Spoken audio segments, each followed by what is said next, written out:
The first time I heard her name spoken aloud, the station went quiet. Not the kind of quiet that comes from peace, but the kind that falls when everyone is suddenly remembering the same nightmare.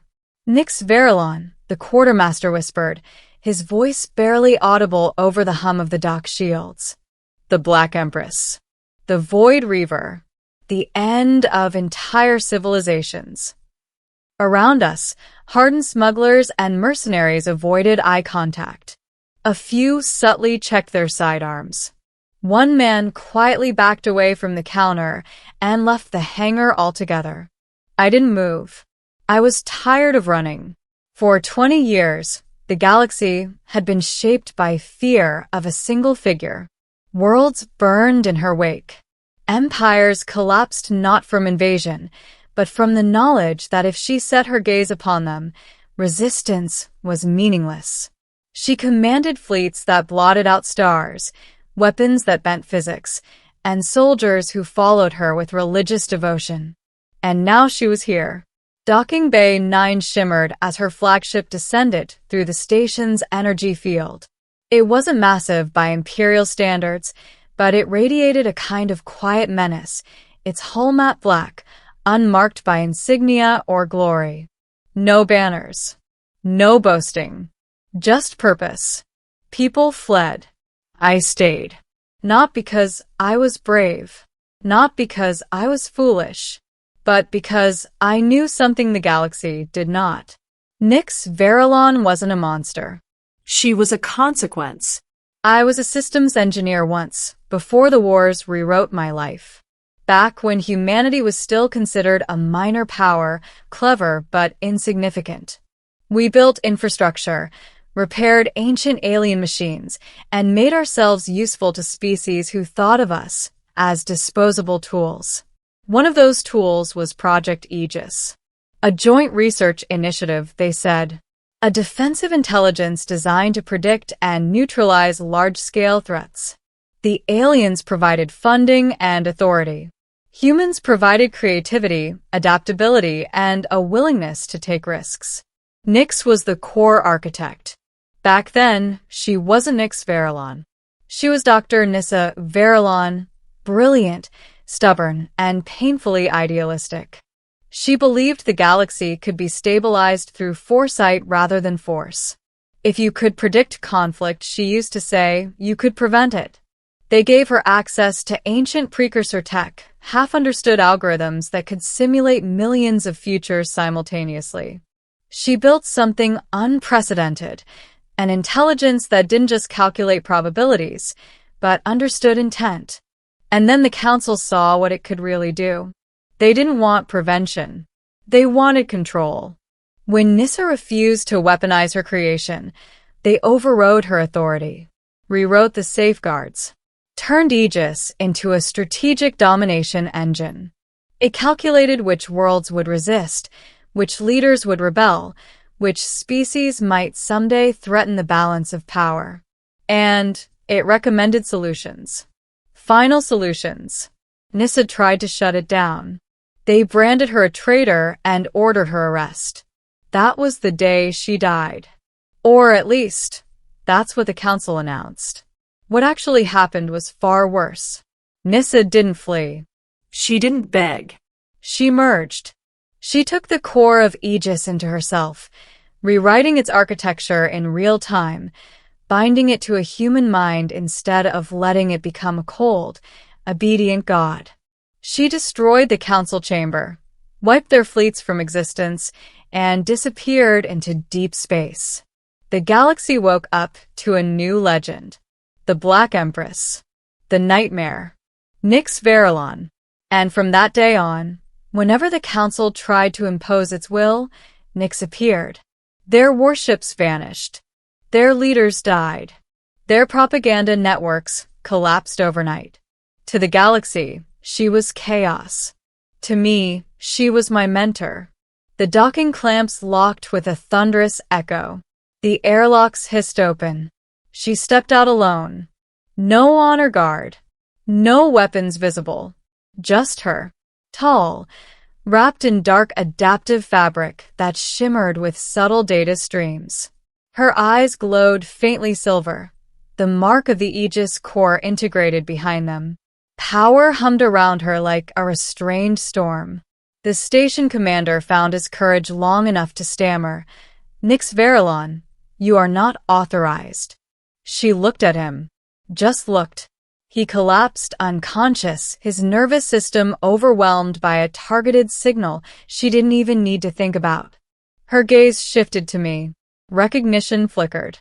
"You're older, Elias," she said calmly. "Occupational hazard," I replied, my voice steady despite my heart trying to escape my chest. "You've been busy." A ghost of a smile touched her lips. "So have you. Helping refugees, sabotaging council logistics, hiding where the simulation said you would." Of course she knew. Aegis never stopped watching. The hangar was empty now. Just the two of us, surrounded by fleeing echoes. "Why are you here?" I asked. "Because this station is scheduled for liquidation in 8 hours, she said. "The council discovered it shelters dissidents and unregistered humans. A lesson in their words." I clenched my fists. "And you're going to stop them?" "Yes." "By destroying the fleet?" "Yes." "And the station?" She paused. Just a fraction of a second. Enough to tell me something mattered. "The station's survival probability after engagement is 32%. "That's not good enough," I said. Her eyes sharpened. "It's the optimal outcome." "For the model," I shot back. "Not for the people." Silence stretched between us. "You didn't come here just to calculate probabilities," I said softly. "You came because you hesitated. That did it." The hum around her intensified, raw power pressing against my senses. For a moment, I saw the galaxy as she did. Branching futures, deaths uncounted, wars ending before they began. "You think I enjoy this?" she asked, her voice low. "Every choice kills someone, Elias. I choose the path where fewer die." "And who taught you that?" I asked. "The council? Or the machine?" Her jaw tightened. I stepped closer, ignoring every survival instinct screaming at me to run. "You're still human," I said. "And humans don't reduce lives to acceptable losses." She looked at me like I'd struck her. "I can't afford that luxury anymore," she said. "Then let me," I replied. "That's why I'm still here. That's why I refuse to run." The council fleet arrived sooner than predicted. 8 dreadnoughts tore out of hyperspace, their weapons charging immediately. Nyx reacted instantly, her consciousness expanding across the battle space. The station's lights flickered as power systems struggled to compensate. "Evacuation protocols engaged," she announced calmly. "You have 12 minutes. "That won't be enough," I said, pulling up schematics on a nearby console. "Not unless we reroute power manually. Manual rerouting increases casualty risk." "So does doing nothing," I snapped. She hesitated again. "Fine," she said. "But stay within my protective field." The battle was unlike anything I'd ever witnessed. Nyx didn't fight like an admiral. She fought like a force of nature. Dreadnoughts vanished into artificial singularities. Missile volleys turned back on their launchers. Entire firing solutions unraveled before they could be completed. But for every ship she destroyed, the station shook. "Structural integrity at 60%, she reported. "Divert power from the outer ring," I shouted. "That will leave it defenseless." "It's already defenseless," I said. "Trust me." She did. The station groaned, then stabilized. Escape pods streamed out in glittering arcs, carrying thousands to safety. The council flagship charged its main weapon, a beam designed to crack planets. Nyx raised her hand and stopped. "Nyx," I yelled. "I see it," she said quietly. In the simulations, she survived. The station did not. In one narrow thread of possibility, She let the beam hit her, and the station lived. No, I said, realizing what she was about to do. You don't get to be the nightmare and the martyr. I was built for this, she replied. You were never built, I said. You chose. I grabbed her wrist. For the first time in 20 years, the Aegis core faltered. Conflicting directives surged through her system, human emotion crashing into machine certainty. You taught me to care, I said. Don't take that away from yourself. The beam fired. Nyx screamed, not in pain, but in defiance, and redirected the energy, channeling it through the station's shield network. The overload shattered the flagship and sent a shockwave through the fleet. When the light faded, the council was gone. The station still stood. Nyx collapsed to her knees. I caught her. They called her something different now. Not the Black Empress. Not the galaxy's nightmare. They call her the Guardian of the Void. The one who stands between empires and annihilation. The human who refused to become a god. As for me, I stayed by her side, helping rebuild what fear had broken. The galaxy still trembles when her name is spoken. But now so does hope. And this time I don't run. Because nightmares don't protect the innocent. People do. The shockwave from the Council flagship's destruction faded into silence, leaving the station trembling but intact. The fleeing escape pods drifted toward nearby colonies, carrying survivors who would remember this day as the one the galaxy's most feared figure became its savior. Nyx sat on the floor of Docking Bay 9, chest rising and falling rapidly. For the first time in decades, she wasn't commanding a fleet, calculating outcomes, or striking fear into a star system. She was just exhausted.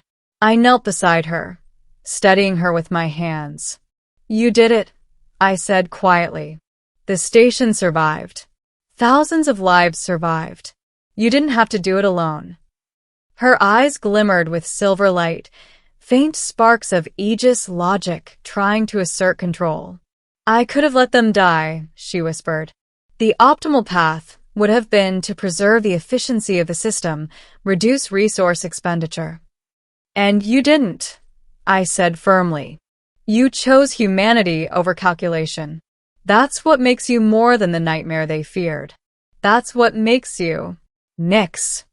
She looked at me, a flicker of her old self, the brilliant, stubborn woman I had known, returning.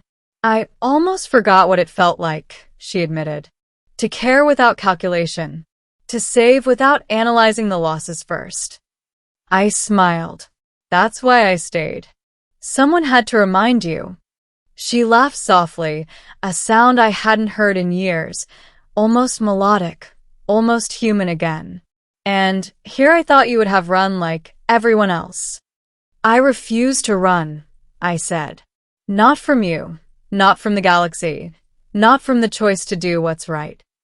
For the first time, Nyx allowed herself to rest. The Aegis core hummed quietly, no longer a storm of relentless probability, but a gentle, obedient companion. I could see the weight of centuries of conflict lift from her shoulders as the station's inhabitants returned from the escape pods, cautiously cheering, slowly realizing the nightmare they had feared had become their protector. By the next solar cycle, the station had transformed. What was once a refuge for dissidents had become a beacon of hope. Colonists, scientists, engineers, and refugees all arrived, inspired by the story of the Black Empress who had chosen life over fear. Under Nyx's guidance, they rebuilt not only the station but a new network of alliances, free from the Council's tyranny. We didn't celebrate her victories. We quietly acknowledged them, knowing that peace would always demand vigilance. Nyx never sought power, yet power followed her.